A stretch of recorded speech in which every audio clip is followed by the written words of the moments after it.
तर 28 तारखेला अचानक दादांचा विमान अपघातात मृत्यू झाल्याची बातमी समोर येताच संपूर्ण महाराष्ट्राला पहिला मोठा धक्का बसला होता। पण एका क्षणात सगळं संपलं असं प्रत्येकालाच वाटलं।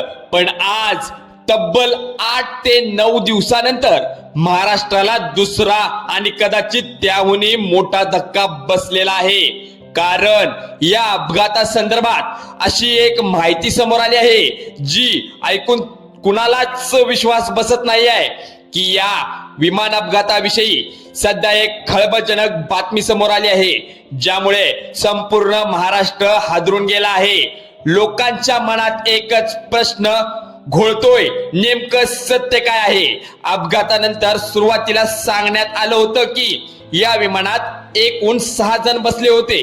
ही माहिती अधिकृतपणे समोर आली होती। मात्र जेव्हा अपघाताच्या ठिकाणी शोध कार्य सुरू झालं तेव्हा तिथे फक्त 5 मृतदेह सापडले, फक्त 5 मृतदेह। इथूनच संशयाला सुरुवात होते। जर विमानात 6 जण होते तर 6वा व्यक्ती नेमका कुठे गेला? कोण होता तो व्यक्ती? तो व्यक्ती अपघातातून वाचला का, की तो कुणी वेगळाच होता? आणि सर्वात मोठा प्रश्न म्हणजे तो 6वा व्यक्ती पायलट होता का, की खुद्द दादाच जिवंत आहेत? हे प्रश्न आज अचानक समोर आले आहेत। म्हणजेच हा प्रश्न का समोर आलेला नाही त्यावेळी, पण आता 8 ते 9 दिवसानंतर या प्रश्नाची पुन्हा एकदा डोकं वर काढलेलं आहे।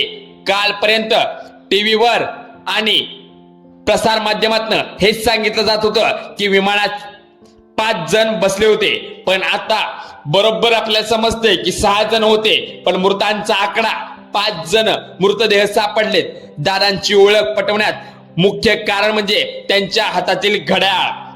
कारण घटनास्थळी जे मृतदेह सापडले होते त्याची ओळख पटवणं अत्यंत कठीण होतं। त्या अवस्थेत चेहरा ओळखून येण्यासारखं नव्हता। बघा, दादांवर अंत्यसंस्कार होऊन आता बरेच दिवस उलटलेले आहेत। कुटुंब, कार्यकर्ते आणि समर्थक सगळेच या दुःखातून सावरण्याचा प्रयत्न करत होते। पण आता समोर आलेल्या या नव्या माहितीनं पुन्हा एकदा सगळं अस्वस्थ झालेलं आहे। संपूर्ण महाराष्ट्रात वेगळंच वातावरण तयार झालं आहे। कोणाचाही या घटनेवर सहज विश्वास बसत नाही आहे। या संदर्भात आमदार अमोल मेटकर यांनी एक महत्त्वाचा दावा केला आहे। ते म्हणतात, विमान ज्या ठिकाणी क्रॅश झालं त्या ठिकाणी आपण त्याच दिवशी संध्याकाळी गेलो होतो।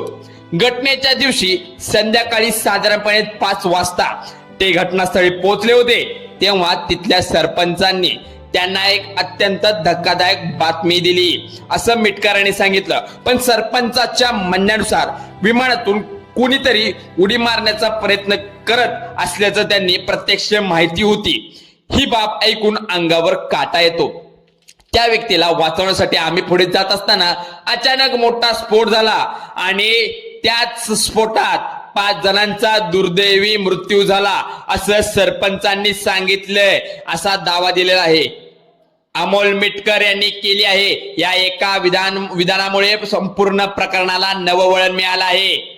आता हा अपघात फक्त अपघात राहिलेला नाही, तर तो एक मोठा गूढ बनत आहे। अजित पवार यांच्या मृत्यूचं सत्य समोरासमोर आलेला दिसत आहे। म्हणजेच महाराष्ट्र समोर लपून राहू नये, या घटनेचा संपूर्ण उलगडा व्हायलाच हवा असं मेटकरांनी ठामपणे सांगितलंय।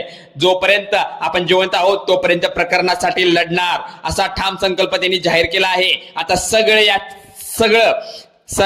सर्वात महत्त्वाचा प्रश्न असा आहे की तो जिवंत व्यक्ती नेमका कोण होता? याबाबतचा अधिकृत आणि महत्त्वाचा रिपोर्ट अजून समोर येणं बाकी आहे। लवकरच या विमानाचा ब्लॅक बॉक्स उघडण्यात येणार आहे। त्या ब्लॅक बॉक्स मधून नेमकी कोणती माहिती समोर येणार? विमानात खरंच 6 व्यक्ती होत्यात का? म्हणजे 6 व्यक्ती होत्या का, की प्रत्यक्षात फक्त 5च व्यक्ती होत्या? आणि जर 6वी व्यक्ती नव्हती तर सुरुवातीला 6 जणांची माहिती नेमकी कुणी दिली?